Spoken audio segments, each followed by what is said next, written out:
Hello बच्चों, इस video में हम प्रोफेशनल एग्जामिनेशन बोर्ड की परीक्षाओं में पूछे गए गणित के कुछ सवालों को हल करेंगे और साथ ही साथ सवालों के कैलकुलेशन करने में सवालों के संबंध में कुछ बारीकियां हैं, कुछ ट्रिक्स हैं, उसको हम सीखेंगे।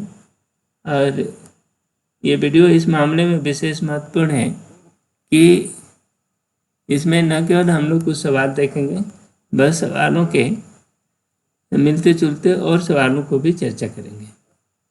चलिए बिना किसी देरी के ये वीडियो शुरू करते हैं। ऐसे ही सवाल दूसरी परीक्षाओं में भी आते हैं, तो गणित हर परीक्षाओं का एक बहुत बड़ा हिस्सा रहता है और गणितीय कुशलता बहुत जरूरी है। तो ये पहला सवाल लेते हैं। ये सवाल जो है आपके सामने, उस सवाल में a माइनस बी के स्क्वायर से संबंधित है। देखो, a माइनस बी का होल स्क्वायर जो होता है a square plus b square minus 2ab होता है, ठीक है ना। ये आपका ये जनरल रूल है। तो अब उसी स्थान में क्या है, ये रूट है, ये रैशनल नंबर बन जाएगी। वजह क्या है, ये ए बी का एक हो जाएगा। देखो, इसमें √3 करोगे और ये -1/√3 कर दिए। अब आप इसको स्क्वायर करो तो पहले का वर्ग √3 का स्क्वायर 3 हो जाएगा, दूसरे का वर्ग 1/3 हो गया, प्लस से आएगा और माइनस ट्वाइस, ठीक है ना, 1/√3 गुणित √3। ये ऐसा है, √3 से √3 कैंसिल हो गया और ये बच गया, है ना, 3 प्लस 1/3 माइनस 2, 3 में से 2 निकल गया, 1 बच गया, प्लस 1/3, ये हो गया 4/3, है ना। ये आंसर हुआ, ठीक है। ये इस सवाल से संबंधित दूसरे जैसे प्लस वाले होंगे तो ये 2ab की जगह +ab होता है ना। तो जनरल फार्मूला होता है 1 प्लस माइनस बी का होल स्क्वायर, है ना, ये बराबर a square plus b square plus minus 2ab, ठीक है ना। यदि यहाँ प्लस रहेगा तो यहाँ 2ab में प्लस हो जाएगा और माइनस रहेगा तो माइनस हो जाएगा। बस ये, और ये ट्रिक यहाँ पर लगनी है। ये सवाल देखें अगला। ये सवाल में क्या बोल रहा है कि मेबल जो है 3 और 2 के रेशियो में, है ना, 2 और 1.5 के रेट से 2 किस्म की पाव रोटियां खरीदती है, ठीक है। 2 तरह की रोटियां खरीदी, वो 25% लाभ कमाने की योजना रखती है। कितना? 25% लाभ चाहिए इसको, और प्रति दर्जन किस विक्रय मूल्य पर बेचे कि 25% लाभ। देखो, लाभ जो होता है ना, हमेशा क्रय मूल्य के ऊपर लगाया जाता है। जितनी लागत लगी है उसके ऊपर लगता है ना। तो अब 3:2 के अनुपात में, यह अनुपात भी इम्पोर्टेंट है। 2 तरह की रोटियां खरीदी, एक अच्छी तरह की ब्रेड थी और एक थोड़ा खराब क्वालिटी की थी, लेकिन जब बेचने की बात हुई तो दोनों को मिला करके बेचा, ये कहना चाहता है। तो देखो, तो अब इसका खर्चा कितना हुआ, पहले तो ये पता करो कि, और हम ये नहीं जानते कि कितनी रोटियां, कितनी ब्रेड्स जो थी एक तरह की है और कितनी ब्रेड दूसरे तरह की है। देखो, जब ब्रेड खरीदा तो एक तरह की ब्रेड जो थी, मान लो ए प्रकार की ब्रेड है ना, तो वो $2 की आती है, $2 की पर ब्रेड आती है ना। और ये दूसरे तरह की ब्रेड है, वो $1.5 की आती है, ठीक है ना। ये कहना चाहता है। अच्छा, अब उनका रेशियो क्या है? 3 और 2 का है। तो इसके लिए सबसे अच्छी बात है कि आप क्या करो, एक x की कल्पना करो कि 3x ए तरह की रोटी खरीदा और 2x दूसरे तरह की रोटी खरीदा। ठीक है ना? इतनी रोटियां क्या है? ये नंबर है, नंबर ऑफ ब्रेड्स। ये ब्रेड्स के नंबर है ना? ये 3x खरीद लिया, ये 2x, और रेट लगाया $2 का और ये $15 का। ठीक है ना? तो कॉस्ट कितना हो गया? कॉस्ट लो, खर्चा उसका कितना आया, देखो इसका गुणा करो। इस तरह के ब्रेड में 3 दूना 6, $6 का खर्चा आया, ये ना 6x का। ये दूसरे वालों को देखो, इसमें कितना खर्चा हो गया, 1.5 दूना, तो ये हो गया $3x। ठीक, और दोनों को जोड़ दो, खर्चा टोटल मैंने 6x इस एक तरह के ब्रेड में, 3x एक तरह के ब्रेड में, तो कुल मिलकर के $9 का खर्चा आ गया, तो कॉस्ट आ गई।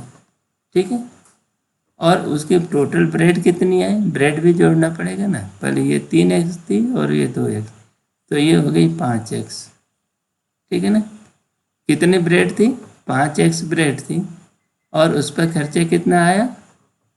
9x आया। ठीक है ना? अब 9x पर 25% फायदा कमाएगा, तो 25% जब वो प्रॉफिट लेगा तो उसको प्रॉफिट कितना चाहिए बोलो? ये 9x खर्चा हो गया उसका।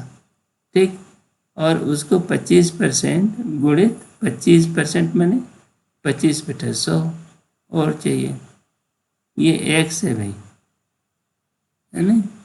ये x और गुणा से अलग है, 25/100, है ना? तो अब आप ये कर 25/100 को 1/4 कर दिया, तो ये 9x इंटू 1/4, तो ये हो गया 9/4x, है ना? 9/4x इसका वो हो गया, प्रॉफिट हो गया। इतना प्रॉफिट चाहिए, और तो उसके पास खर्चे टोटल, तो इतना प्रॉफिट लेगा और 9x उसका खर्चा है, तो इसका सेल प्राइस कितना हो गया? सेल प्राइस हो गया 9x प्लस 9/9x/4। ठीक है ना? जोड़ो, कितना हो गया? 9 चौका 36 और 9, है ना? 9 6 15, ये 45/4x हो गया। ठीक है, इतना। तो इतना सेल प्राइस इतना हुआ ये, लेकिन कितने का है? ये 5x ब्रेड की है, तो एक x का क्या होगा? तो हमें तो 12 का चाहिए ना। तो ये देखो, ये कितना सेल प्राइस कितना है? 5x ब्रेड का है। ठीक है ना? तो एक ब्रेड का सेल प्राइस कितना हुआ? सेल प्राइस वो कितना हो गया? तो ये 45x/4, ये उसकी लागत है, बटा 5x हो गया। तो ये डिवाइड करो तो 5 का, तो 9/9, 5 9 45, 9x/4 एक ब्रेड की कीमत होगी, है ना? तो डजन का पूछ रहा है, प्रति दर्जन चाहिए, तो 12 ब्रेड की कीमत कितनी होगी, है ना? तो एक डजन का कितना हो गया कीमत? ये डजन की सेल प्राइस कितनी हो गई? तो देखो 9, नहीं x से x कट गया यार, ये x भी तो कट गया ना, 5x और x से कट गया, तो ये 9/4 होगा। 9/4 गुणित 12, तो 12 तिहाई 4 तिहाई 12 हो गया, तो ये एक डजन की कीमत हो गई ना 27 रुपये। कितनी? 27 रुपये। तो ये जो है 27 उत्तर आया। ठीक है ना? तो इसमें हमने क्या किया, सिंपल कि पूरा खर्चा निकाल लिया दोनों तरह के ब्रेड का। ठीक है, और उसमें ये भी देख लिया कि कुल ब्रेड कितनी है। तो एक ब्रेड की कीमत कितनी हो गई, फिर 12 ब्रेड की कीमत कितनी होगी, वही जोड़ करके हम लोगों ने निकाला 27। ठीक है। हाँ, अगला सवाल ये देखिए, ये दूरी और दूरी का है, रिलेटिव मोशन का सवाल है। रिलेटिव मोशन कि दो गाड़ियों के बीच की दूरी कितनी है और उनको कितनी देर में वो पकड़ लेगा, बात इतनी सी है, कोई बात नहीं। ये देखो, बाकी ये उसकी परिस्थितियां बता रहा है कि एक चोर 10 बजे कार चुराता है, ठीक है भाई, 60 किलोमीटर की स्पीड से अपनी गाड़ी से जा रहा है। चोरी का पता 1 घंटे बाद 11 बजे चलता है ना, 11 बजे चलता है तो मालिक दूसरे कार में बैठ जाता है और चोर का पीछा करता है, ठीक है। तो चोर को दोपहर के बाद 12:30 पर पकड़ने के लिए मालिक को कार किस चाल से चलानी होगी, तो 11 बजे ही बैठ जाता है वो, ठीक ना, 1 घंटे। लेकिन एक बात है कि ये क्या है, चोरी हुई 10 बजे, तो 10 बजे जब चोरी हुई ना, इस पॉइंट पे था, तो वहाँ से वो चोर जो था, चोर की स्पीड कितनी है, 60 किलोमीटर पर घंटे की है ना, 60 किलोमीटर पर आवर ये है, ठीक। तो अब 1 घंटा बाद पता लगा, तो जब तक पता लगा तब तक वो 1 घंटा चल चुका था, तो मैंने 60 किलोमीटर तो चला गया ना। अब ये पी बिंदु पर पहुंच गया, ओ पर घटना घटित हुई, ठीक है। अब इसके बाद क्या हुआ, अब ये आदमी जो है 12:30 पे क्या है, 12:30 पर उस चोर को पकड़ेगा, ठीक है। तो 12:30 पर पकड़ना है इसको, तो अब ये जब इसको पता चलता है, 11 बजे की बात है ये मालिक यहाँ से रवाना होगा, तब तक चोर को कब तक पकड़ने का टारगेट रखता है, 12:30, तो 30 घंटा अभी और चलेगा, मैंने कितने देर में जाएगा, 1 घंटे 30 मिनट। तो 1 घंटे 30 मिनट का मतलब क्या हुआ, इतने देर में चोर भी तो जाएगा ना। ये 60 के 60 डेरे 90, तो यहाँ से अभी 90 किलोमीटर और ये चोर चला गया है ना, और ये 90 किलोमीटर दूर यहाँ से 60 किलोमीटर वो से पहले जा चुका है, 90 किलोमीटर 11 बजे के बाद और चल गया, ठीक। क्योंकि वो 60 की स्पीड से जा रहे हैं ना, तो चोर ने 12:30 बजे तक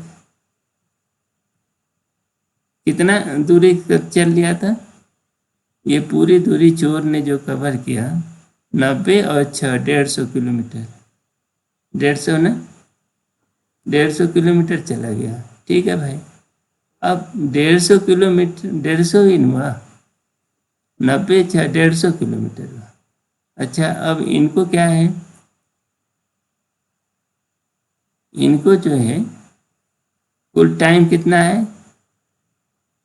कि ये जो मालिक चल रहा है, मालिक जब चल रहा है ओ से, ठीक है ना, और इनके पास टाइम कितना है, 1.5 घंटा, 1.5 घंटा, ठीक है ना, और 1.5 घंटे में वो 150 किलोमीटर इसको जाना है, ठीक।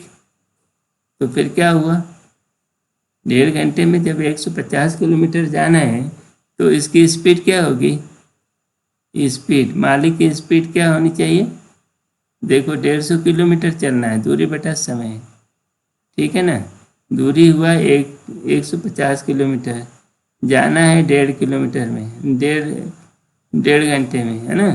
तो ये हो गया भाग दो, ये हो गया 100 किलोमीटर प्रति घंटा।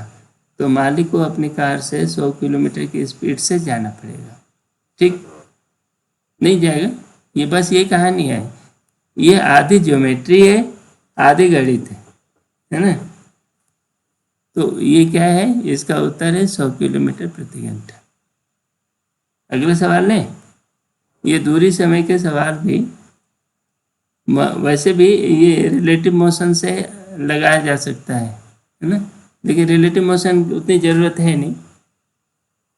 इस सवाल को बस ऐसे ही लगाओ, ऐसे सोच के लगाना पड़ेगा। ये क्या चीज़ है? ये काम और समय का सवाल है।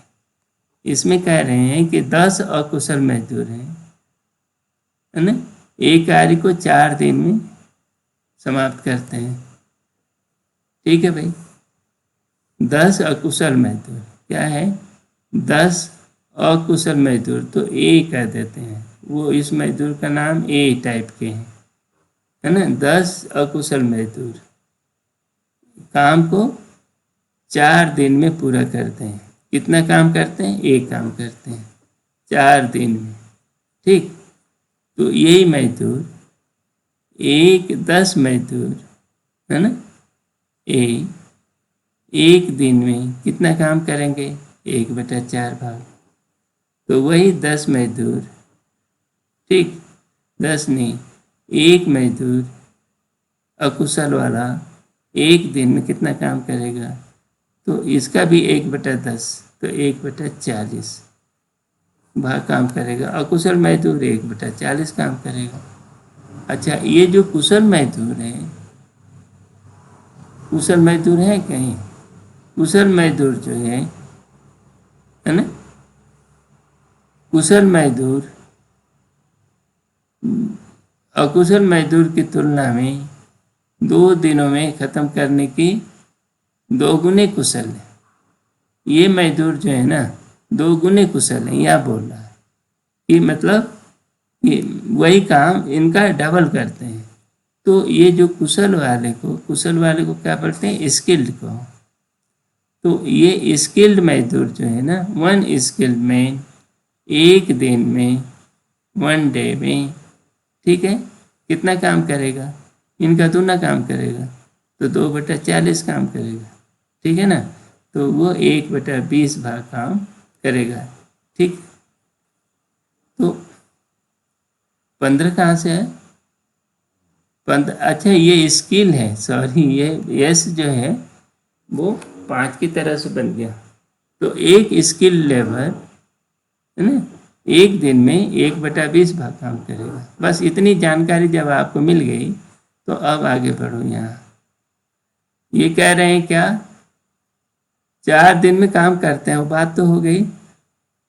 अब पूछे कि कितने अतिरिक्त मजदूर लगाए जाएं कि 2 दिन में खत्म करने के लिए दोगुने कुशल है। तो क्या है? 4 दिनों में समाप्त करते हैं, तो कितने अतिरिक्त कुशल श्रमिकों को कार्य पर रखा जाना चाहिए?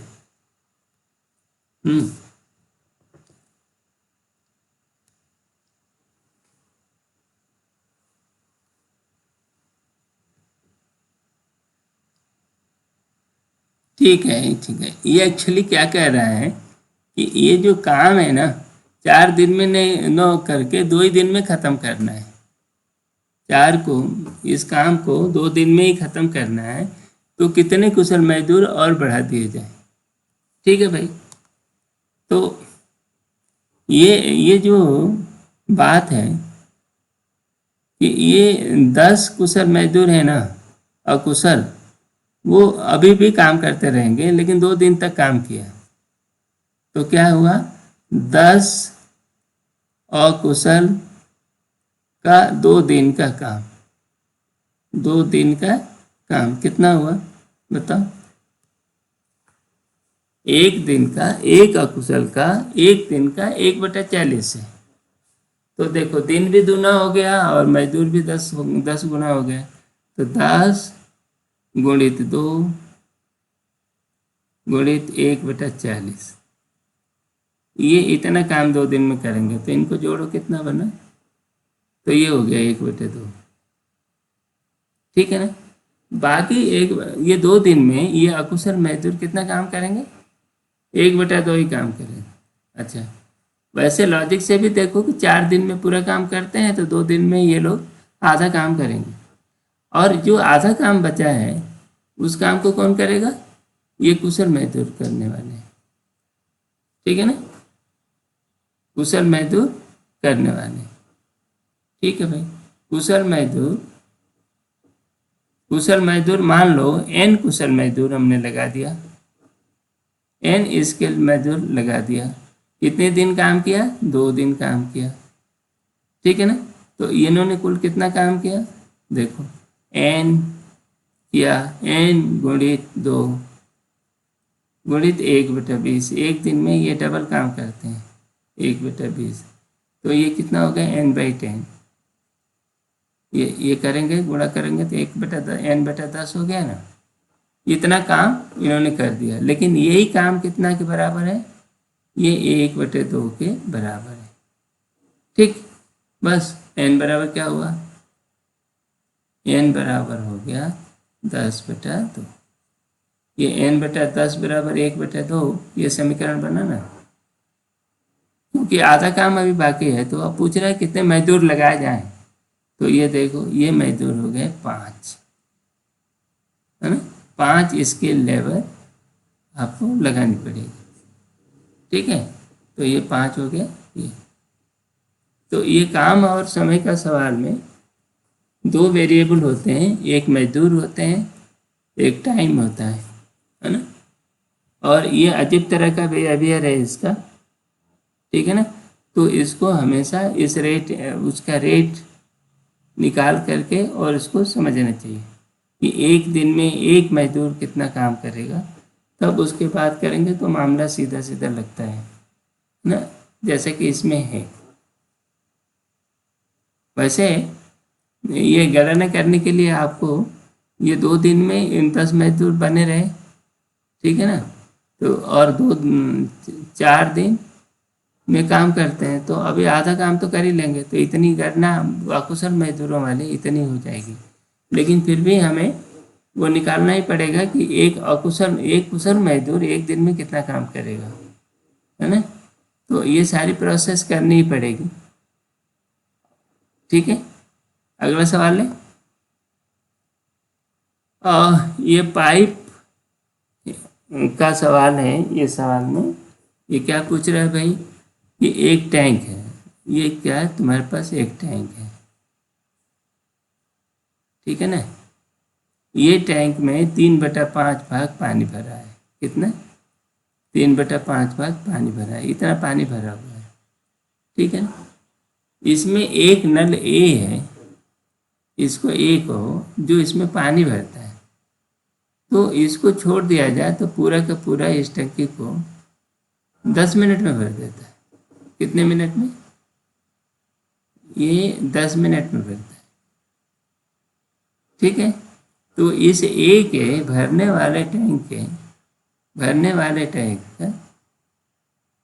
की स्पीड क्या है? स्पीड किस बात की? Speed of filling.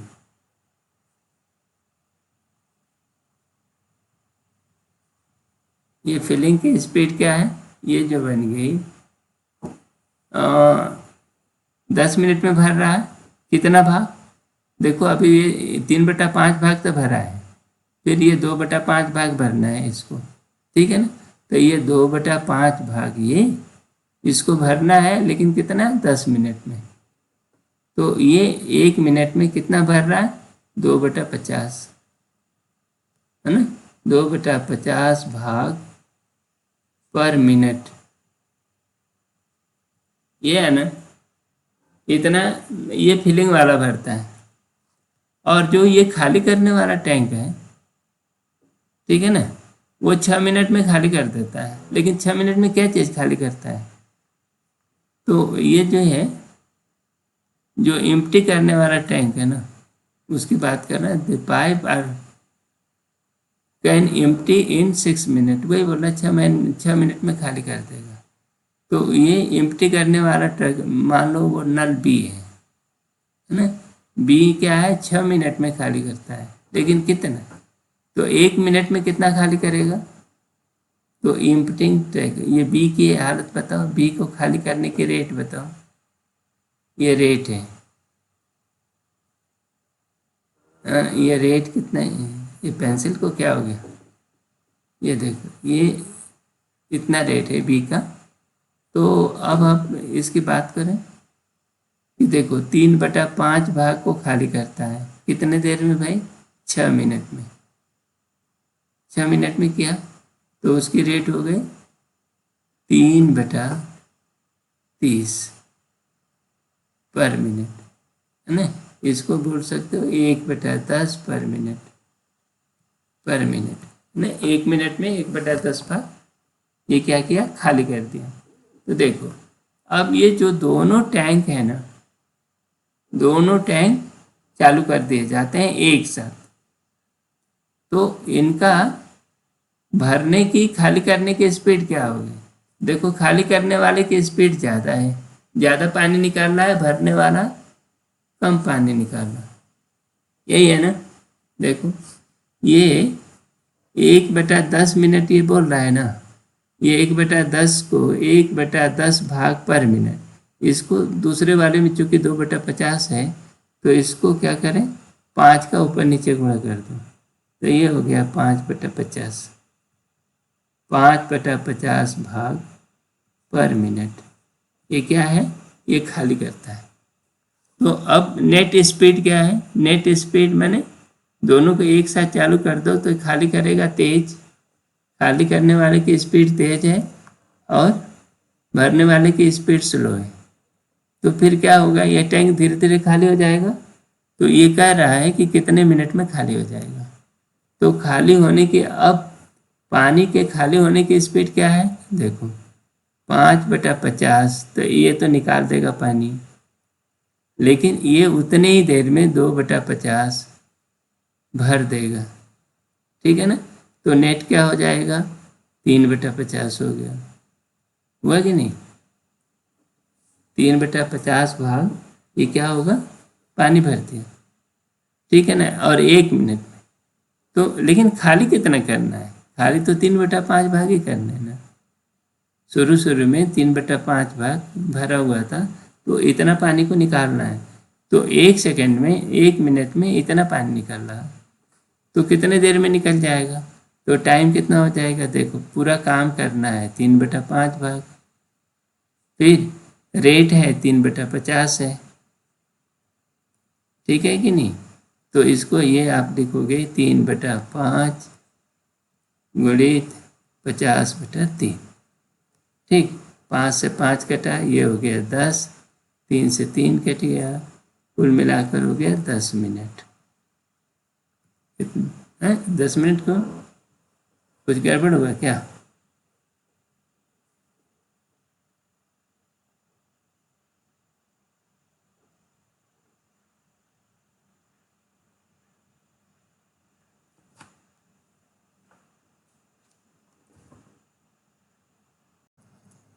इस सवाल को देखिए, ये सवाल में कह रहा है दो संख्याएं हैं जो तीसरी संख्या से क्रमशः 35% और 55% बढ़ गया, तो उनका अनुपात बताओ, ठीक है ना। तो हम मान लेते हैं, लेट ये तीसरी संख्या है ना, थर्ड नंबर कितनी है? x है, ठीक है। 1 से 35% बढ़ना, तो 35 पर 1 से, मान लो पहले y की बात करते हैं, मान लो y% हम बढ़ा रहे हैं, क्या है? y% बढ़ा रहे हो, तो y% का मतलब कितना हो गया? ये जो होगा x संख्या है, पहले थी y% मैंने y/100 बढ़ गया, y/100 हो गया। किसी परसेंटेज का मतलब जो होगा ना, y% का मतलब y/100 गुना हो गया। तो x थी और y% 100 गुना बढ़ गया, तो कुल वृद्धि कितनी हो गई? इसको xy/100, ठीक है ना। पहले x थी और इतना बढ़ गया, यही बोल रहे हैं ना। तो अब नई संख्या कितनी हो जाएगी? नई संख्या मान लो z हो रही है, तो ये z कितनी हो गई? x, पहले थी x, y/100 बढ़ गई, ठीक है। दोनों को जोड़ दो, तो जोड़ोगे तो क्या होगा? x कॉमन ले लिया यहाँ, देखो 1 + y/100, अब नई संख्या ये बन गई, ठीक है ना। अब ये जो संख्या ये बोल रहा है कि जब संख्या x संख्या से 35% और 55% बढ़ेगी, तो हमने एक जनरल फार्मूला बना दिया, वो कितना है, y/100 होगी, बढ़ गया 1 + y/100 नई संख्या होगी। तो अब ये देखो, तो पहली संख्या कितनी है, मान लो x1 है, पहली संख्या x1 है, तो उस x से 1 + 35/100, 35% बढ़ गई। और इनको जोड़ दो, x 135/100 होगी, ठीक है ना, ये पहली संख्या होगी। दूसरी संख्या कितनी होगी, ये x 1 + 55/100, 55% बढ़े, ये कर दो, जोड़ दिया x × 155/100। अब क्या कह रहा है कि इन दो संख्याओं का अनुपात बताओ। अनुपात का मतलब दोनों का हमें चाहिए x1/x2 है, सॉरी x1/x2 बताओ। तो अब देखो, ये दूसरा सा इक्वेशन हो गया, ये दो इक्वेशन है मिले।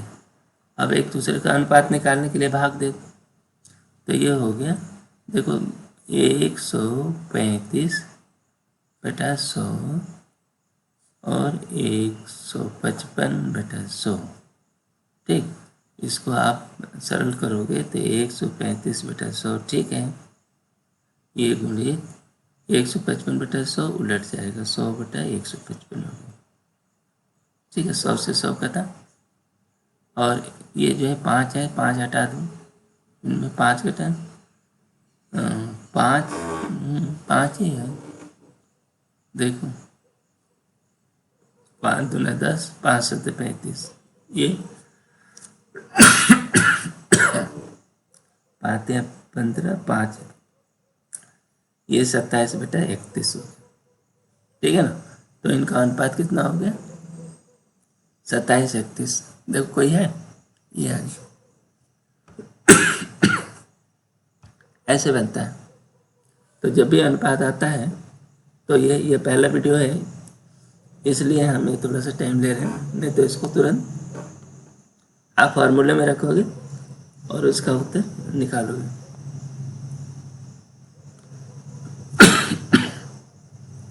क्या चाहिए इसको, 60 प्रेक्षण है और उनका माध्य मैंने औसत है ना, औसत 66 है। यह पाया गया कि एक प्रेक्षण 24 की जगह 24 को भूल से 42 कर दिया गया। तो सही माध्य क्या है, जो माध्य निकलता है ना, जो मीन वैल्यू निकलती है, वो क्या है, उसका फॉर्मूला होता है x = जो x माध्य, ये होता है x1 + x2, इतने नंबर रहते हैं, xn n नंबर है, और उससे भाग दे दो, ठीक है ना। बस ये कहानी है, कुछ नहीं है। अब देखो, और मान लो ये संख्या है x2, इसमें गलती हो रही है, ठीक है ना। तो अब ये माध्य, पहला माध्य क्या आया,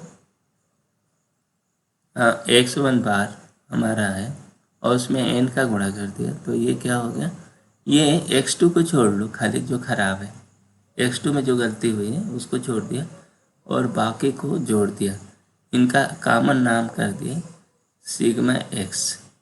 सिग्मा x मैंने सबको जोड़कर x1 x3 x4 x5 सबको जोड़ करके यानी सिग्मा i कर दिया, 1 2 3 करते जाओ।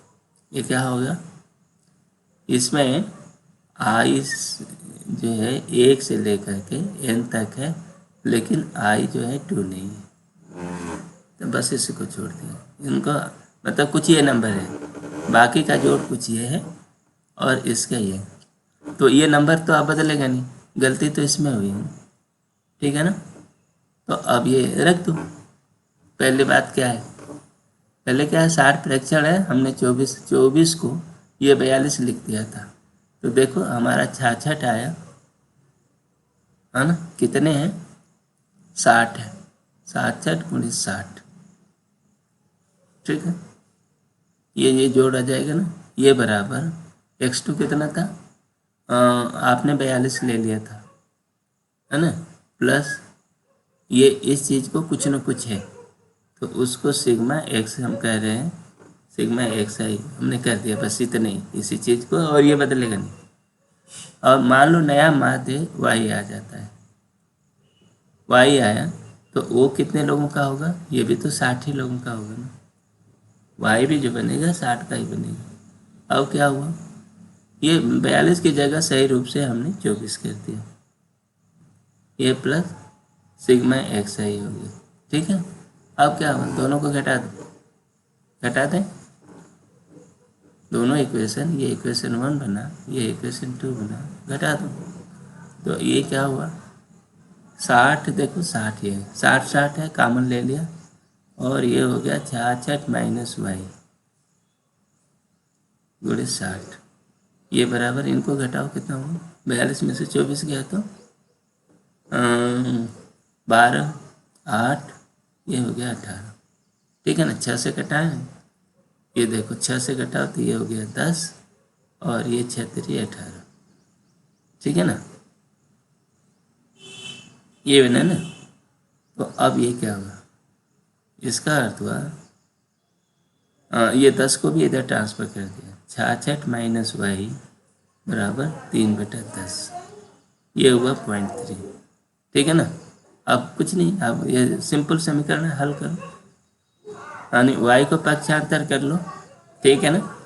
वाई बराबर 66 माइनस 0.3, इसको हल करोगे तो कितना हो गया 65.7, ये आपका उत्तर था, कोई आया होगा, ये है, ठीक है ना।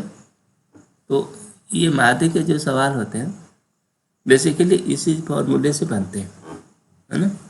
यदि आप इसको ठीक से समझे रहोगे तो इस तरह की कोई भी हल, ऐसा भी हो सकता है एक आदमी छोड़कर चला गया हो, तो जाए चला गया तो उसका जो टर्म है उसमें परिवर्तन होगा, और वो परिवर्तन कितना होता है, और साथ साथ दूसरी टर्मों में परिवर्तन नहीं होता, तो जो नई परिवर्तन हो रहा है, बदल नहीं रहा है, उसको हम फिक्स कर लेते हैं, छोड़ दो।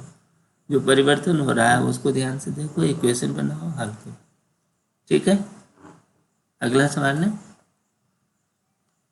ये कह रहा है आयु का है, ये आयु का समय भी काफ़ी अच्छा सवाल बनते हैं, तो ये देखो क्या है, ए बी से 2 वर्ष बड़ा है, जो सी की आयु से 2 गुना है ना, और इन तीनों का जोड़ जो है ये 27 है। ये सवाल है, बड़ा कॉम्प्लिकेटेड कर दिया है, भाषा का प्रश्न है, भाषा ठीक से समझो। तो इसमें क्या देखो, ये कह रहा है, ये ए मान लो बी है ना, ये बी है, ये ए है ना, और ये सी है। तो कह रहा है क्या कि ए बी से 2 साल बड़ा है, और बी जो है स्वयं सी की आयु का दोगुना है, मान लो सी की आयु सी है, ठीक, तो बी की आयु 2C हो गई, ए की आयु से 2 साल बड़ी है, तो 2C + 2। अब इन तीनों का जोड़ देखो कितना हो गया टोटल, देखो 2C 2C C, तो ये हो गया 5C + 2, है ना, और ये 5C हो गया, 5C + 2, और ये 5C + 2 हो गया। ये कह रहा है कि तीनों का जोड़ कितना है 27 है, 5C + 2 = 27, है ना। यहाँ से ये इक्वेशन बन गया। अच्छा, जब भी कभी समीकरण का सवाल लगाते हो, है ना, समीकरण बनाना पड़ता है, यदि इस तरह के सवाल बनाते हो तो ये ध्यान रखो कि आपके जो वेरिएबल हों, है ना, चर राशियाँ जो होंगी, अननोन है, जितने कम से कम हो उतना ही अच्छा हो, और वो भी सरल फॉर्म में हो, है ना। तो यहाँ हम कॉम्प्लिकेट करने के बजाय हम इस सिस्टम को थोड़ा सा सोचें, और वो सी के पदों में हमने कर दिया। देखो अब आपका क्या बना, 5C बराबर हो गया 25, है ना, 2 को पक्षांतर कर दो तो C बराबर हो गया 5, ठीक है। C जब 5 हो गया, पूछ रहा है बी की आय क्या है, बी कितना है बी की आयु है 2 से, तो ये हो गया 10 वर्ष। 10 वर्ष है क्या ये? ठीक है। नेक्स्ट सवाल, ये कह रहा है काम और टाइम का समय, काम और समय का सवाल है। ठीक है, कि एक से काम का कार्य को 1/3 भाग पूरा करने में 4 दिन लेता है।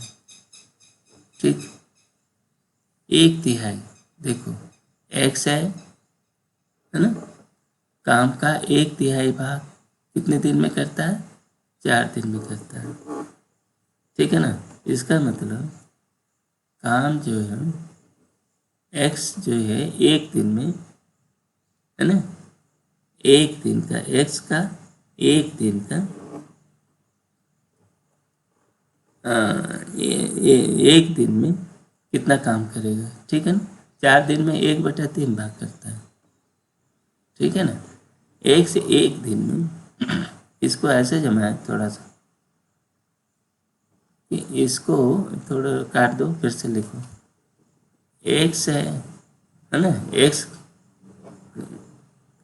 4 दिन में दिन 1/3 भाग काम करता है ना। इसका मतलब कि एक्स एक दिन में कितना काम करेगा? 4 से भाग जाओगे तो ये 1/12 भाग काम करेगा। तो ये कितना है? 1 दिन का, एक्स का 1 दिन का काम कितना हो गया? 1/12। वही बात कर रहा है, वाई उसी कार्य को छठे भाग को 3 दिन में पूरा करता है। वाई 3 दिन में पूरा करता है 1/6 भाग। तो इसको लिखो, वाई कितना होगा? वाई 1 दिन में 1/18 भाग पूरा करेगा, 3 से और भाग जाएगा, 1/18 भाग काम करेगा। ठीक है ना, वाई का काम इतना, 1 दिन का काम इतना है। फिर जेड का बात कर रहा है, जेड को उसी कार्य के आधे भाग को पूरा करने में 5 दिन लगते हैं। ये आलसी है। देखो जेड क्या है, 4 दिन में उस काम का आधा, 5 दिन नहीं, 5 दिन में आधा काम करता है। जेड जो है 5 दिन में आधा काम करता है। इसका मतलब जेड जो है 1 दिन में 1/10 भाग काम करता है। ये आपने निकाले कि सबके 1-1 दिन का काम क्या है, अब करता है।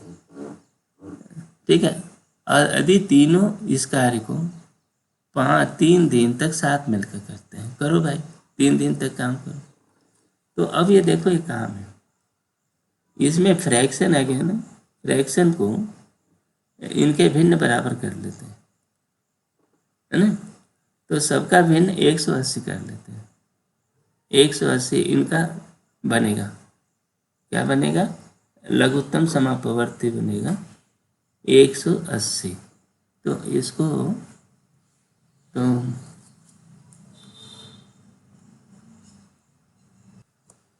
तो ये जो है सबका इस तरह के सवाल को हल करने के लिए एक ही तरीका है, इनका फ्रैक्शन, इनका जो हर है ना, ये डिनोमिनेटर, इसको बराबर कर लो। तो 180 कर दिया तो ये 15/180 हो गया। इसका काम क्या है? 180, तो ये जो 18 है, तो ये 10/180 हो जाएगा। ठीक है, और ये कितना हो गया? 18/180 हो गया, हुआ ना, 18/180 हो गया। अब देखो, इसमें काम करने की हालत में अब हम जोड़ भी सकते हैं। तो तीनों मिल करके 1 दिन का काम, एक्स वाई प्लस जेड का 1 दिन का काम, 1 दिन का काम कितना हो गया? जोड़ दो, 15, 10, 25 और 18 कितना हो गया? 8×5 = 43 हो गया क्या? 43/180। ठीक है, ये रहा 1 दिन का काम। तो अब ये कह रहा है कि ये तीनों मिल करके 3 दिन तक साथ काम करते हैं। तो x plus y plus z का 3 दिन का काम कितना होगा? जोड़ो, 3 दिन का काम, तो इसमें 3 गुना काम करेंगे, तो ये हो गया, गुणा करो, 129/180, इतना काम होगा। देखो ये जो है हमारे काम का एक्सप्रेशन मिल गया। अब कितना काम बच गया? शेष काम कितना हो गया? शेष काम क्या है भाई? शेष काम बच गया, एक था उसमें 129/180 निकल गया, हो गया। अब कितना बन गया? 51/180। इतना काम बच गया है। ये अकेला काम वाई करेगा, वाई पूरा कर रहा, ठीक है ना। तो देखो इतना काम बचा है और वाई एक दिन में 10/180 काम करता है, यही बोल रहे हैं ना। तो उसका टाइम कितना लगेगा? टाइम लगेगा, देखो काम है 51/180, है ना, और भागा 10/180। एक दिन में इतना ही काम करता है, तो इससे भाग दे दिया, इसको सही किया। 51/180 गुणे इसको उलट दिया 180/10, 180 से कट गया, गुणा बना दिया, और ये हो गया 5.1 दिन, डे हो गया है ना, 5.1 दिन। ये आपका उत्तर है। तो ये काम और समय के सवाल में एक दिन का काम बहुत महत्वपूर्ण होता है। वो कैसे निकलेगा, ये इस व्यवस्था का हम उपयोग करते हैं, ठीक है। अगला सवाल है, ये कह रहा है, अब ये हानि और लाभ का सवाल है, ठीक है। इसमें क्या कर रहे हैं ये कि राजू एक भैंस खरीद रहा है, ये 10,000 रुपये में खरीदा, गाय खरीदा इतने में, है ना, और भैंस को फिर उसको बेच दिया, ठीक है ना। तो वो 12% की हानि कमा लिया भैंस में और 20% का लाभ कमाया। तो अब पूरे बिजनेस में उसको हानि, घाटा हुआ कि नुकसान हुआ, बस ये कहानी है, ठीक है ना।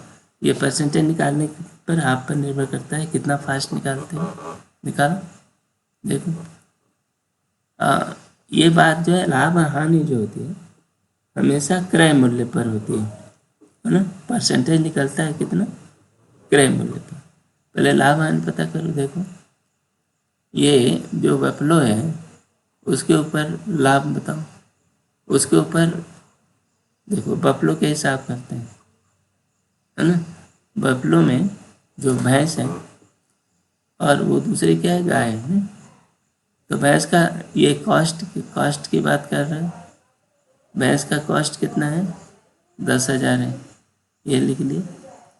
ये काऊ गाय है, गाय काऊ है, उसमें 7,500 का क्रय मूल्य लिया, ये आपने ये कर लिया।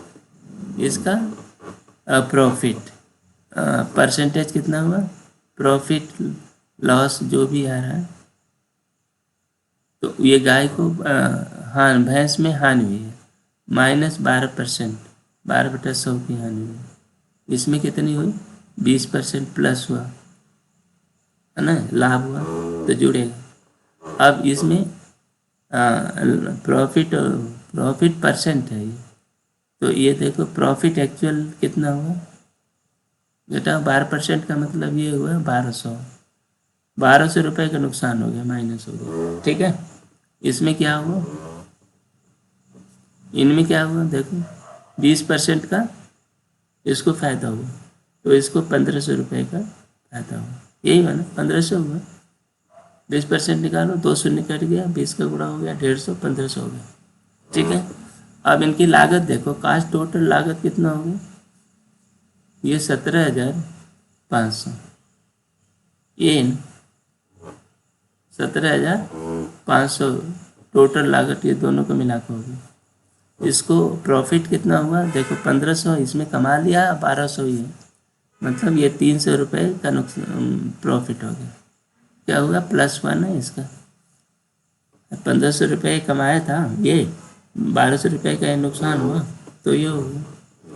अब परसेंटेज चाहिए, कुछ यही पूछ रहा है ना कि लाभ हानि का परसेंटेज बताओ, तो क्या है? लाभ है, लाभ कितना हुआ? गेन परसेंट चाहिए हमको। ये 300 रुपये कमाया, है ना, और 175/100 गुणे 100, है ना, ये परसेंटेज हो गया। ये 2 शून्य से 2 शून्य कट गया। 300/175 को भाग दे दो, जितना आया, ये जो बता रहे हैं इतना आ रहा है, इसका कैलकुलेट कर लो, इतना आएगा। ठीक है ना। ये 25 से भाग दे देते हैं, 25 से भाग दोगे तो ये इतना ही आएगा, कटा दो तो 1/7 हो जाएगा। ठीक है ना। अगला सवाल है, ये कहता है एक कक्षा में 20 लड़के हैं और 20 लड़कियां हैं। ठीक है, ये अब बच्चे हैं, बॉय हैं, और ये गर्ल है, ये ले लो। तो ये 20 लड़के हैं और 20 लड़कियां हैं। ठीक है भाई, है ना। कक्षा में लड़कियों की औसत आय, एज है लड़कियों की, एज, लड़कियों की औसत आय 16 है, 16 हो गई औसत। एज का एवरेज, एज ABG एवरेज है कितना, 16, लड़कों की 17 है। कोई बात नहीं, एक लड़की और एक लड़का कक्षा छोड़कर चले जाते हैं, चले जाओ भाई। इसमें एक लड़की और लड़का कक्षा छोड़कर चलेगा। ठीक है, तो चल देते हैं। ठीक है, तो लड़कियों की औसत आय 1 वर्ष कम हो जाती है, ये औसत आय -1 हो जाती है, तो ये 15 हो जाता है। और लड़के की औसत आय 2 वर्ष कम होकर के इनकी भी औसत आय 15 हो गई, है ना, 15 हो गई। न्यू एवरेज क्या हो गई, ABG 15 हो गई। ठीक है, तो पूरी कक्षा की औसत आय बताओ, पूरी कक्षा की औसत आयु बताओ। ठीक है ना। देखो अब क्या है, कक्षा में कितना एक कम हो गया, तो ये 19 वर्ष, 19 लड़के रह गए। ये लड़की एक कम हो गई तो वो भी 19 लड़के हो गए, और उनकी औसत आय, इनकी 15 हो गई और इनकी भी 15 हो गई। तो पूरी कक्षा की औसत आय कितना हो गया, तो टोटल आयु देखो, है ना, इनके टोटल कितना हो गया, 15 गुणित 19 बच्चों का, और प्लस इनका 15 गुणित 19 इनकी आयु होगी। कुल बच्चों की संख्या कितनी है, 38। ठीक है, तो इनको जोड़ोगे तो हमारे हिसाब से 15 आ रहा है ना? जैसे इनकी भाषा है, पता नहीं ये 15.5 कहाँ से ला रहे हैं, है ना। इसका उत्तर ये आ रहा है, क्योंकि अब ये सभी का ना, जो गर्ल्स हैं, जो लड़कियां हैं, उनका भी 15 साल आयु हो गई और इनकी भी 15 साल आयु हो रही है। अभी जो डेटा है, यदि हमें पढ़ने में कोई दिक्कत नहीं हुई है और मैंने कोई गलती नहीं किया, तो हमारा 15 आ रहा है, और आना भी चाहिए इतना। ठीक है, अगला सवाल है, ये जो बोल रहा है, हंसा की माँ 31 वर्ष की थी। ठीक है, जब हंसा का जन्म, ये बात कर रहा, और हंसा के पिता 35 वर्ष के थे जब उसके भाई का जन्म हुआ। देख, ये मदर है ना, और ये फादर है। ठीक है भाई, हंसा की माँ की आयु 31 वर्ष थी जब हंसा का जन्म हुआ, है ना, तो मदर 31 वर्ष थी हंसा के जन्म के समय, और फादर था 35 वर्ष का जब भाई का जन्म हुआ, ब्रदर का जन्म हुआ, ब्रदर बॉर्न। ठीक है ना, ये कहानी है, 35 वर्ष। लेकिन हंसा, हंसा क्या है, हंसा की आयु आज है, हंसा आज जो है, ये बोल रहा है, हंसा का जो भाई है वो 3 वर्ष हंसा से छोटा है। ठीक है ना, देखो, तो हंसा का भाई 3 वर्ष छोटा है। ओके, तो जब, इसका मतलब ये हुआ कि जब हंसा पैदा हुई होगी तो उसका पता 3 वर्ष और छोटा होगा, -3 वर्ष और छोटा होगा, है ना। 35 साल का था फादर आज है, तो है ना, भाई के जन्म के समय, तो हंसा के जन्म के समय ये फादर कितने साल का था? 3 साल और कम था, तो ये था, ये 32 साल का था। ठीक है ना। तो हंसा के जन्म के समय माता की आयु थी 31 साल और पिता की आयु थी 32 साल। ठीक है। अब ये पूछा है कि पिता और माता के बीच की आयु का अंतर बताओ। तो अंतर बताओ, देखो दोनों का अंतर कितना है? 1 साल। ठीक है कि नहीं?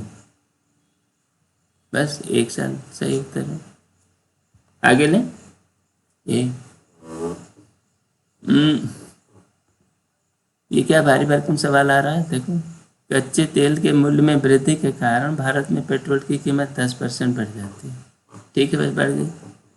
वृद्धि से पहले 70 रुपये लीटर थी पेट्रोल, तो पेट्रोल का दाम था 70 रुपये, है ना। ये इनिशियल था, शुरू शुरू में 70 रुपये था। ठीक है ना। अब ये क्या है, 10% बढ़ गई, वृद्धि हो गई प्लस 10%। 10% बढ़ गया तो कितना हो गया? ये 7 रुपये बढ़ गया, तो अब हो गया 77 रुपये का। चाहिए क्या इसको?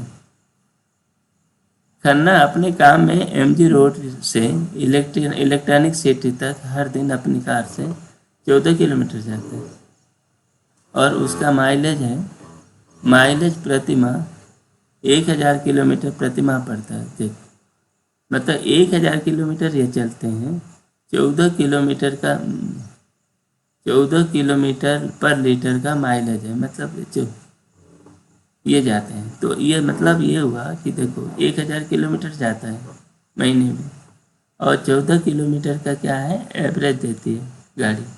तो 14 किलोमीटर तो इनको पेट्रोल लगता है इतना, तो इतना लीटर पेट्रोल इनका खर्च होता है हर महीने। गणना करें कि प्रभाव को गणना करें कि आधार प्रभाव अमान्य रखने के लिए यात्रा में कितनी कमी करनी पड़ेगी, है ना, कितना % की कमी करनी पड़ेगी, ये बोलना। तो ठीक है, तो ये जो है, अब इनको 1000/14 लीटर ये पेट्रोल खर्च करते थे, तो टोटल खर्चा कितना था? टोटल एक्सपेंडिचर जो पहले क्या करते थे, पूरे एक्सपेंडिचर जो ये करते थे, कितना, 1000/14 लीटर पेट्रोल लगता था और 70 का रेट था। तो ये आप कटाओगे तो ये 5000 हो गया। 5000 रुपये महीना खर्च करते थे। ठीक है ना। अब क्या हुआ, मान लो कि ये x किलोमीटर ये चलेंगे और ये 14 का एवरेज देगी, तो इतना लीटर तो अब खर्च होगा, लेकिन अब रेट हो गया कितना, 77 रुपये का। ठीक है ना। तो इसको आप वो करो, कितना हो गया, ये 7 से कटाओ तो 2 हो गया, ये 11 हो गया। अब इनका खर्चा हो गया 11x/2 रुपये, और ये, लेकिन इनको खर्चा करना है 5000 रुपये ही।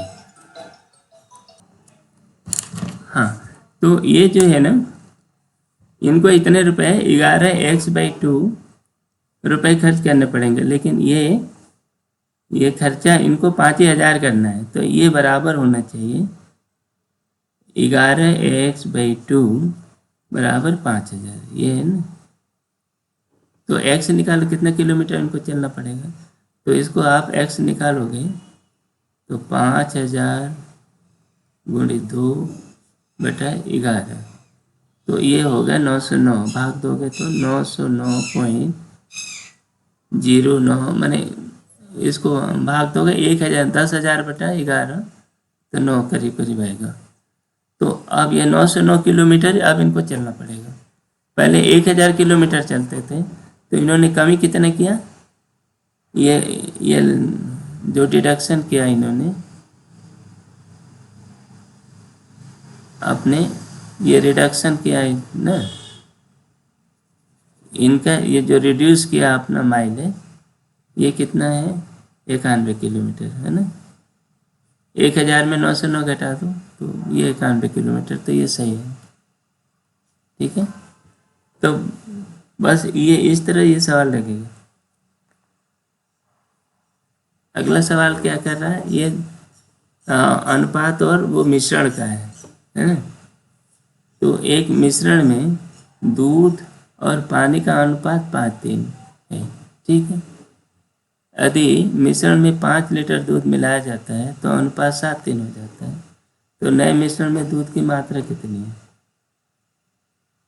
एक मिश्रण में दूध और पानी का अनुपात, ये मिश्रण वाले इस सवाल में देखो ये क्या पूछ रहा है ना। इसमें देखो पहले दूध और पानी का अनुपात 5:3 का था, ठीक है। तो देखो ये दूध है, मिल्क है, और ये पानी है, ठीक है ना। तो ये 5x दूध था तो पानी था 3x था। तो अनुपात के सवाल में x का उपयोग कर लेते हैं, है ना। ये इतना मात्रा थी, इसमें 5 लीटर दूध और मिला दिया तो दूध हो गया 5x + 5, ठीक है। और पानी अभी भी 3x रहा। तो अब पानी और दूध का अनुपात कितना हो गया, देखो नया अनुपात जो हो गया 5x + 5 बटा 3x हो गया, ठीक है। और यही बराबर कितना दिया है, 7/3 दिया है। अब इस समीकरण को हल करो, निकलेगा। तो देखो 3 से ये पक्षांतर कर लेते हैं तो 15x + 15 बराबर 21x, है ना। तो 15 बराबर हो गया 6x हो गया, और इसका मतलब x बराबर हो गया 3/2, ठीक है। नहीं 5/2, सॉरी 5/2, ठीक है ना। 3 से कटा दिया तो 3 दूना और 5/2 हो गया, ठीक है। अब देखो अब ये पूछ रहा है कि नए मिश्रण में दूध बताओ। नए मिश्रण में क्या है, 5x, नया मिश्रण में 5x था + 5 था, ये चाहिए। x की वैल्यू आपका 5/2 निकल गया, तो ये हो गया 5 × 5/2 + 5, तो ये हो गया देखो 12.5 हो गया, 25/2 12.5, और ये हो गया 5 लीटर तो 17.5 लीटर, ये हो गया 17.5 लीटर इसमें दूध था। अगला ये क्या पूछ रहा है कि दूध में 5% पानी होता है, इसे 4% करने के लिए 8 लीटर दूध में शुद्ध दूध की कितनी मात्रा मिलेगी, ठीक है। दूध में 5% पानी होता है, ठीक है। इस सवाल को लगाते हैं, ठीक है ना। इसमें क्या कह रहे हैं, देखो पहले मान लो 100 लीटर मिक्सचर है ना। तो इसमें दूध था और ये पानी है, ठीक है। दूध कितना है, 100 लीटर मिक्सचर था, तो इसमें 95 लीटर क्या था, दूध था, है ना। 100 लीटर ले लिया, और इसमें कितना हो गया, 5 लीटर पानी था, ठीक है। मान लो 100 लीटर में हमने 1 लीटर दूध मिला दिया, प्योर दूध मिला दिया, और ठीक है पानी तो 5 का 5 ही रह गया, तो इतना और मिला दिया, तो अब दूध हो गया 95 + x, ठीक है। वो पानी हो गया 5, ठीक है। अब इनका अनुपात क्या हो गया, नया अनुपात हो गया, देखो ये 95 + x बटा 5, ये अनुपात है, और नया अनुपात बता रहा है 96/4 का, इतना अनुपात है, ये हो गया। क्योंकि अब 4% हो गया, उसमें पानी जो है 4% हो गया, ये बोल रहा। तो अब इसको हल करिए, x कितना है, तो इससे निकालो 95 × 4 + x बराबर 96 × 5, इतनी बड़ी संख्या है, गुणा करना पड़ेगा, ठीक है ना। तो इसको अब ये 95 × 5 + 95 कर दिया, होगा क्या, 95 + 1 + 5, सॉरी ये 4 + 1 कर दिया हमने, नहीं 4 + 1 नहीं किया, ये 95 + 1 करके गुणा कर दिया, तो इतना होगा। अब ये इनको इधर ले आते हैं, कितना, ये देखो x इक्वल टू 95 गुणित 5 माइनस 95 गुणित 4 प्लस 5। तो अब ये आसानी से हल हो गया, देखो 95 बच गया, है ना, और ये हो गया 5, और नहीं ये 4 में भी तो गुणा होगा ना, 4x था तो ये 4x, तो ये हो गया 100, 4x बराबर 100, तो x बराबर कितना हो गया 25। तो मैंने 100 लीटर में 25% आपको मिलाना पड़ेगा, है ना। तो देखो दूध है 8 लीटर, 8 का 25% एडिशन क्या करोगे, इसमें जो है 8 लीटर दूध है उसका 25%, 25/100 1/4 होता है, तो ये हो गया 2 लीटर, है ना। 2 लीटर दूध आपको ऐड करना पड़ेगा। ठीक, अगला सवाल लगाए। ये देखो, ये जो है एक चाप है ना, एक चाप द्वारा निर्मित क्षेत्र ज्ञात करो जो 14 सेंटीमीटर व्यास वाले एक वृत्त के केंद्र पर 60 डिग्री का कोण अंतरित करता है। देखो ये सर्किल है, इसका एक ज्योमेट्रिकल फॉर्मूला होता है। देखो ये आर है और ये इसका आर, यदि ये थीटा कोण है, ठीक है ना, तो इस सेक्टर का एरिया कितना होता है, सेक्टर का एरिया जो होता है, एरिया ए आधा आर स्क्वायर थीटा होता है। ये एक, ये बात ये जो होता है, लेकिन ये थीटा को रेडियन में लिखना पड़ता है, theta should be in radian, in radian, ठीक है ना। अच्छा, ये इस सवाल को वैसे भी ये लगाते हैं, ये 60 डिग्री दिया हुआ, ठीक है ना। तो देखो पूरे वृत्त, ये रेडियन में मान लो तुम कन्वर्ट नहीं कर पा रहे हो, तो वैसे तो 60 डिग्री को रेडियन में जो कन्वर्ट कर सकता है कर लेगा, ये फार्मूले का उपयोग कर लेगा। दूसरा अनुपात के हिसाब से भी कर सकते हैं। देखो ये इसका एरिया ही चाहिए ना, एक चाप द्वारा अंतरित कोण, एक चाप द्वारा निर्मित क्षेत्र ज्ञात करो, एरिया बताओ। तो एरिया A1 कितना हुआ, देखो ये थीटा को कुछ में ले लेते हैं, आधा आर स्क्वायर, थीटा पहले क्या है 60 डिग्री है, डिग्री में लो चलो, और ये एरिया कितना होता है पाई आर स्क्वायर वृत्त का आधा आर स्क्वायर, और ये 60 डिग्री की जगह अब 360 डिग्री हो जाए तो पूरा वृत्त को कवर कर देगा। ये एक और ये हुआ 2, ठीक है, ये 360 डिग्री, ये इतना हो गया, ठीक है। अब इनको डिवाइड कर देते हैं, तो A1/πr² बराबर, देखो 60 सब कट गया, 60/360, तो ये हुआ 1/6, 1/6 हुआ ना। तो एरिया बराबर A1 है, तो वो सेक्टर का एरिया 1/6 पाई आर स्क्वायर, ये कोण के अनुपात में आ गया। एरिया जो होता है वो कोण के अनुपात में होता है, तो रेडियन में न भी लो, डिग्री में भी चलेगा, ये ऐसा अनुपात हमें निकालना था तो हमने ऐसे कर दिया। तो देखो पाई कितना है 22/7, ठीक, 1/6 भी पहले गुणा करना है, आर कितना है 14, 14 गुणित 14, नहीं आर 14 नहीं है, 14 सेंटीमीटर व्यास है, दुना आर का, तो ये 7 है, 7 गुणित 7, ठीक है, तो 7 से 7 कटा, ठीक है, और ये कितना हो गया 7 दूना 14 और 7 दूना 14, 154 हो गया बटा 6। अब ये जितना आ गया 6 दूना 12, ये अभी 3 हो गया 34, 6 5 30, अभी 4 है, 6 7 42, ये 25.7 के आसपास कुछ होगा, देखो ये है, ठीक है।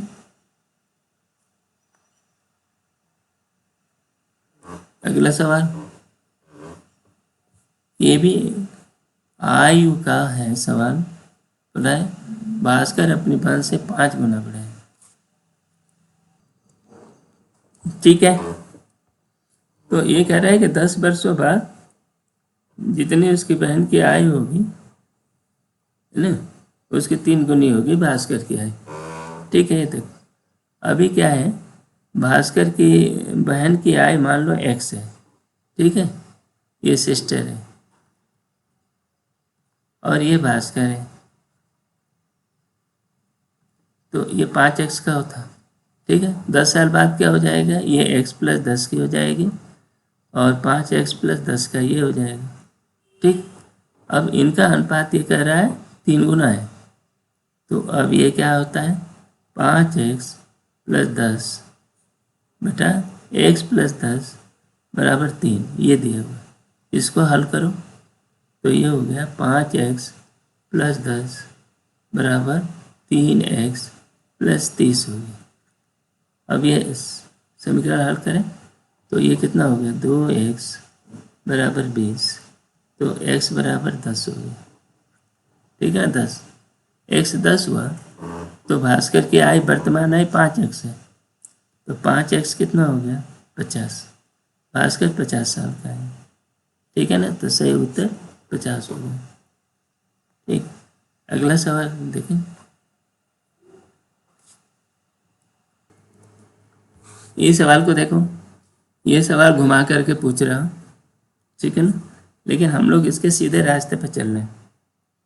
ये क्या रहे हैं कि 12 पुस्तकें हैं, है ना, खरीदी गई और उन पर 16.66% का लाभ हुआ। ठीक है, 12 पुस्तकों का विक्रय मूल्य कितनी पुस्तकों के क्रय मूल्य के बराबर है, लागत मूल्य के बराबर है।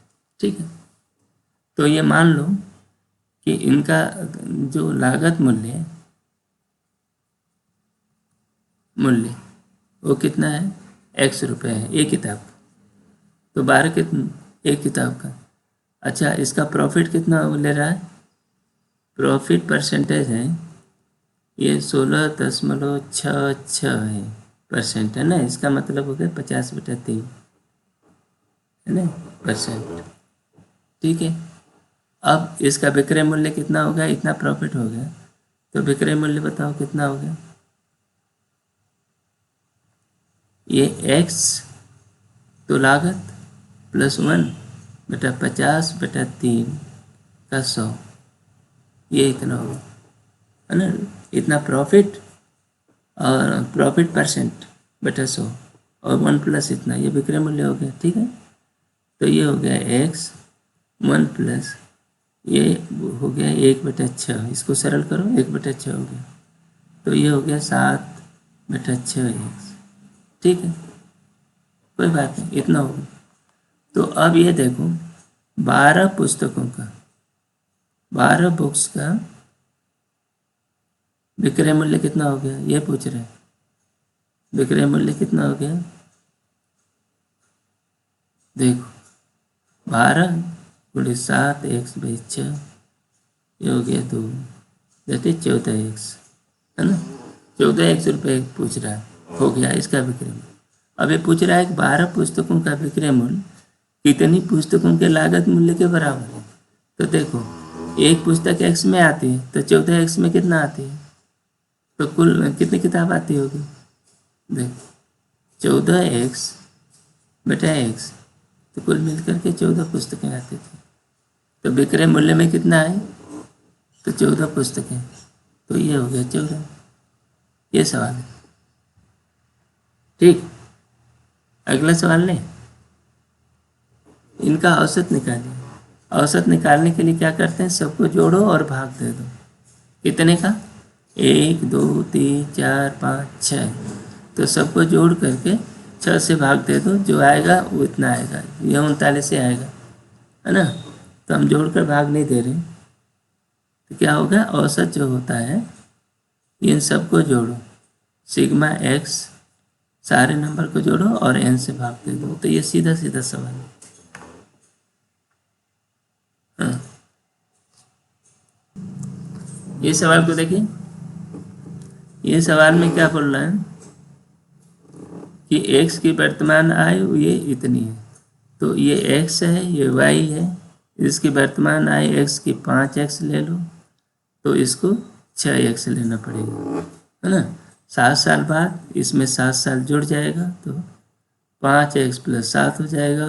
ये 7 साल बाद इनकी आयु 6x + 7 हो गई।